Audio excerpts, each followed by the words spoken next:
Before we get to the show for today, I want to thank our sponsor, Anchor.fm. As you probably have heard by now, SportsWire has moved to Anchor.fm for its podcast hosting and distribution. It's the easiest way to make a podcast, and let me explain why. Main reason is that it's free. There are creation tools that allow you to record and edit your podcast right from your phone or your computer, and then Anchor will distribute your podcast for you so it can be heard on any platform there is: Spotify, Apple Podcasts, Stitcher, Google Podcasts, anywhere. You can make money from your podcast with no minimum listenership, and it's everything you need to make a podcast all in one place. So take it from me, Vinny Apicella from the Sports Wire. Download the free Anchor app or go to anchor.fm to get started.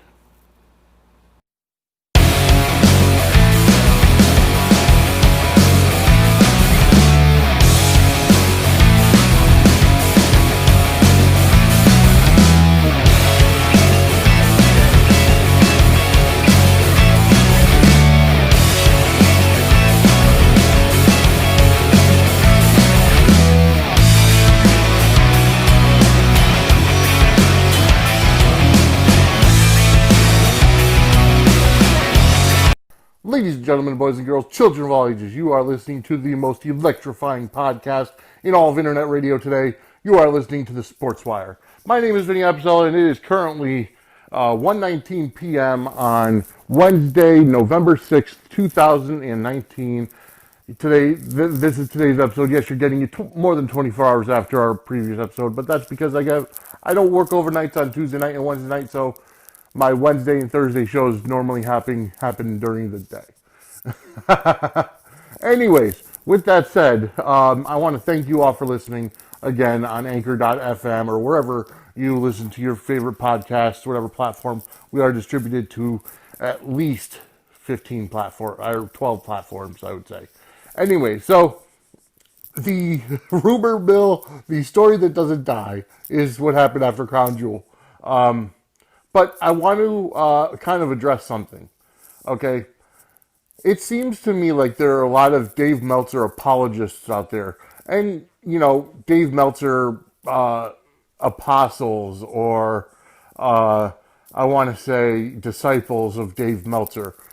The thing is, if you listen to Something to Wrestle with Bruce Pritchard or 83 Weeks with Eric Bischoff, you're familiar with the phrase F Dave Meltzer.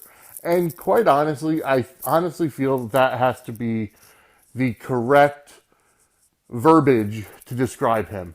F Dave Meltzer. Okay? And that's just for me being a wrestling fan and listening to more sources and firsthand sources regarding certain things that happen in the business and the quote-unquote behind-the-scenes happenings. Dave Meltzer doesn't know jack, and he is an out-and-out liar, and he got called out on it from Seth Rollins.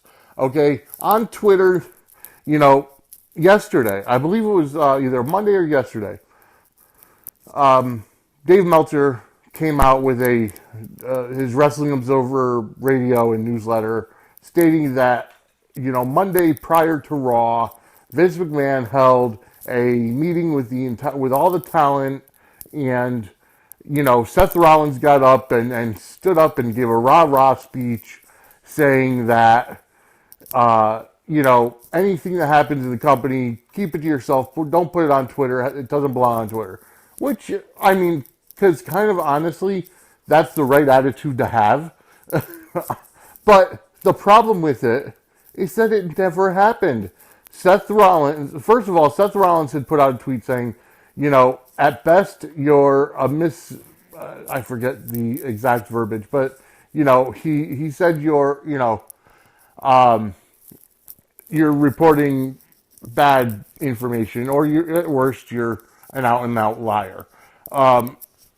And, honestly, it's one of those things where Seth Rollins, obviously being the person this was said about, he kind of took exception to a lie being spread about him. And we also know that Dave Meltzer came up with that information, the false information about the Prince of Saudi Arabia being upset with Vince McMahon and vice versa, and money not being handed. That was all false. If you listen to After the Bell, which is the WWE's new podcast with Corey Graves, he said the same thing. He said that every rumor out there is false. It was mechanical failure with the plane, and the 20 people that got on the second charter that were trying to get to SmackDown were only because they were asked about it to try to make the show possible about who was advertised. It wasn't, Vince leaving people stranded there or anything. And Corey Graves said the same thing. Every show, Vince leaves right after the show is over to get to the next city or whatever the case may be. And this was no different. Knowing the tight time schedule, after realizing that all the talent were on the planes ready to depart, Vince McMahon got in his private jet and flew to Buffalo for Raw. So anyways, back to this whole Dave and Seth thing. The next day on the Wrestling Observer Radio podcast, Dave Meltzer said, and I'm only hearing this because I listen to Matt Coon's Total Engagement, and Matt Coon did a show about it too, about the argument or Twitter war between Seth Rollins and Dave Meltzer. Okay, and he played a part of it. I don't listen to the Wrestling Observer Radio, because I'm not going to pay for for bad news, for fake news. I'm not going to pay for it. Okay, so the only reason why I heard it is because Matt Coon played a part of it. And Dave Meltzer said, I don't know why Seth was so upset. Maybe it was because of, him not being, him being upset with whatever, or whatever. And then Seth fired back and said, no, Dave, I'm upset because you're reporting that I said something in a meeting, and that meeting never took place. Not before, not after, not during. So, again, Dave Meltzer is a liar. And, whatever stooge he has giving him information, and he runs with it, before fact-checking it. Like, don't you think that he would have actually, and I don't know who talks to Meltzer, I don't know who talks to these wrestling journalists, but the fact is, don't you think that you would try to verify it before you put it out there? And that's the problem that I have with a lot of these wrestling journalists. I blocked a lot of them because they reported the problem with the alleged problem between Vince McMahon and the Prince of Saudi Arabia, and it was false. And they all printed it as fact for one reason or another. I don't know who they... And the thing is, they got that information from Hugo Savinovich, who has not worked for the WWE in 8 years, okay? And, his wife just died, so maybe he talked to a disgruntled person who was upset. And, but again, without verifying the information. AJ Styles' wife called the airline to see if there was a problem, in terms of a hostage problem. So it was reported as false, by numerous people who were there. Corey Graves said the same thing. It was false. So for all the people out there, that are Dave Meltzer apologists, or, always want, and we know that Dave Meltzer is a WWE hater. We know that he's, whether or not he wants to admit it, he's got a bias towards AEW. He may even be on the AEW payroll. He is a huge fan of Kenny Omega and the Young Bucks, okay, and to the point where the Young Bucks actually have a move named after him, the Meltzer Driver. So it's not hard to see the bias as to why he would want to report something, fact or fiction, that hurts the WWE's reputation. So that's what it is, okay? And I'm tired. It's been almost a week that I've been talking about the same freaking thing. So I'm taking the time off of it. Election day was yesterday. Proud to report that Mayor Aaron Stewart of New Britain did get reelected. We keep a Republican in the mayoral spot position, and unfortunately, more Democrats won, and it's sad. It really is. because Democrats, all they do is tax people, and we see that with our governor in Connecticut. All they care about is taxing people. I understand you have to match the budget, and uh, you have to be able to make the budget match, but you don't do it by taxing people. You do it by cutting government places. I want to, and the thing is, and I've said this for a while.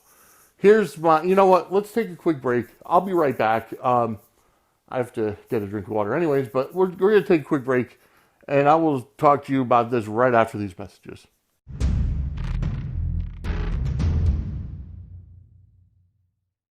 All right, I'm back. Welcome to the Sports Wire. Thank you for staying with us. Thank you for downloading this and playing it wherever you find your favorite podcasts.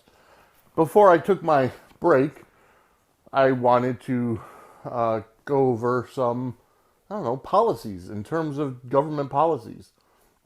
Here's my idea, okay? And I feel like it would be great for our entire government system, okay? We do a census every 10 years, okay? And not to mention, the IRS has all of our information in terms of our salary and whatnot every single year when we do our taxes, okay? Here's my proposition. And if I ever became president of the U.S., which I plan on running for in about 30 years, or 20 years, maybe, here's my proposition.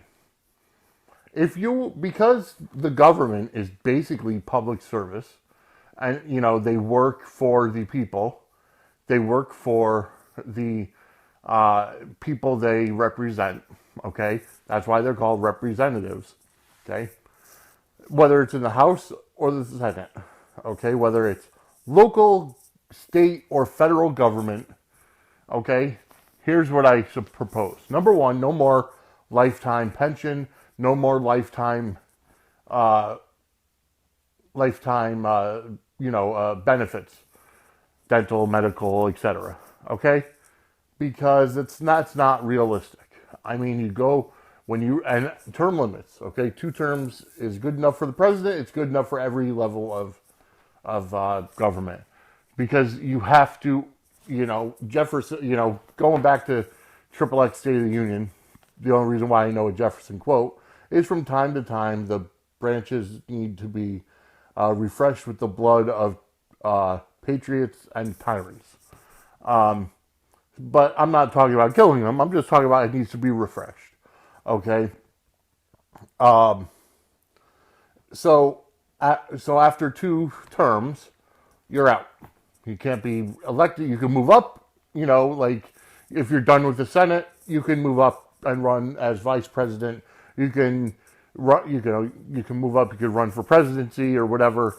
You're never, or you can even make a lateral move to, the House of Representatives, whatever. You can do that, or you can go to a different level of government. You can, but 2 terms is the limit. And once you've done those 2 terms, you can't run for that office ever again. And you're done. You don't get you don't get the salary for life. You don't get the pension for life. You don't get the whatever it is for life that is the normal case. Okay? You don't get Secret Service for life. Because once you're out of the public eye, the only president that I can honestly say that I see trying to stay relevant in the public eye, and I'm not talking about charitable cases. I'm not talking about different causes or whatever. I'm talking about you go forward and you're out of the spotlight. You're not trying to stay relevant in the presidential picture like Barack Obama has done, trying to undermine President Trump. Okay? But I digress. That's not what I'm talking about. So here's the overall setup. For the people you represent, let's say starting at the local municipality, okay? If you're the mayor, your salary is the average salary of the people you represent. And those numbers can be gotten from, from the IRS. And obviously they'll be a year behind, whatever. But your annual raise or loss of income is based on the average annual salary of the people you represent. Okay, and that's the way it should be, all the way up the chain. For the state house of representatives, whoever your constituents are, if you cover, let's say you cover New Haven County in Connecticut, your salary is based on the average annual salary of the people you represent. And again, you can get that information from the IRS. And that's the way it should be. All the way up. And if you want a higher salary, you have to make the changes in your in your region to denote that, so that the people that you represent can get higher salary. Whether that's changing the minimum wage, whether it's making it easier for people to get jobs, whatever. That's the way that it has to be. That's the way it should be. If you are if you are a senator from a state, because each state has 2 senators, you get the average and the amount of the average annual income of the people in the state you represent. So if you're the senator from one of the senators from California, you get the average annual salary, and that's it. And here's the other kicker. You are subject to the tax laws that are in your state, your area. I'm not going to break it down for state government, because usually it's the same. Sometimes you cover different cities, and different cities have local taxes. Not usually, at least not around here as far as I know. But you're subject to the tax laws of your state that you represent. Because it's ridiculous. All of these Congress people are out of touch. Okay? I don't know what the income tax is in Washington, D.C., okay? But if you're a state senator from Connecticut, you have to pay the taxes from Connecticut. And that's all there is to it. And I know people are like, oh, well, if they own property there, whatever. But no. And I know that's not necessarily how it works, but the District of Columbia is not necessarily a state. Okay? It's not. It's its own entity. It's kind of like how the Vatican is its own country inside of Rome, Italy. It's not part of Rome. It's its own country. That little area of the Vatican is its own country. You don't need a passport to visit it or whatever, as far as I know, but it's its own country. It has its own laws and regulations. And I think that's what Washington, D.C. is, in the U.S., is its own little area. It's not a state. It's not part of Maryland. It's not part of Virginia or Delaware. It's its own state. And that's unfortunate, That's what it is. And like I said, I don't know the tax rate down there. I know there's a mayor. I know that they have their own police department and everything. But I don't know what the district, it's a district. I don't know why they call it the District of Columbia. Maybe Washington District of Columbia, Maryland? Could it be? Maybe it is part of Maryland? I don't know. I would have to, let me wiki that while I'm actually thinking it. Washington, D.C. Here we go. No, I don't want Airbnb. Okay. Washington, D.C., formerly the District of Columbia, is the capital of the U.S. Yeah, it doesn't. It's a federal capital city and federal district. It's not a state or anything. It has its own flag, its own seal. So, it's just, it is what it is. It's named for George Washington and Christopher Columbus. I'm surprised nobody came out after that. But with that said, I just, that's my thought process is as long as you, as long as long as you're out there voting, that's all that matters. And I want to thank you that are voting Republican to get rid of the Democrats in Congress and in the government because they're going to ruin this country. But all right, well, I want to thank you for listening. I'm done with my rant for today on government and everything. Um, and I want to thank you all for listening again.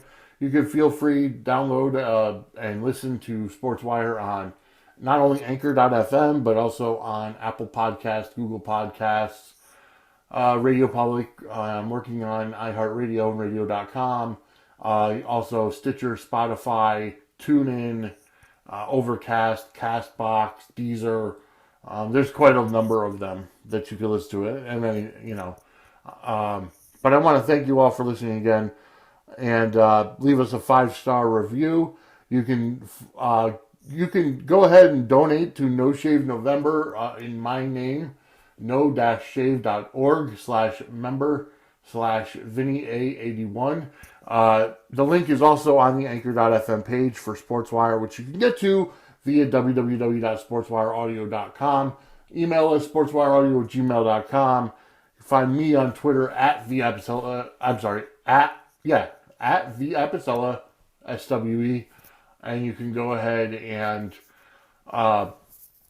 follow the SportsWire on both Twitter and Instagram at SportsWire Audio. So thank you very much for listening. My name is Vinny Apicella. I will see you tomorrow right here on the SportsWire.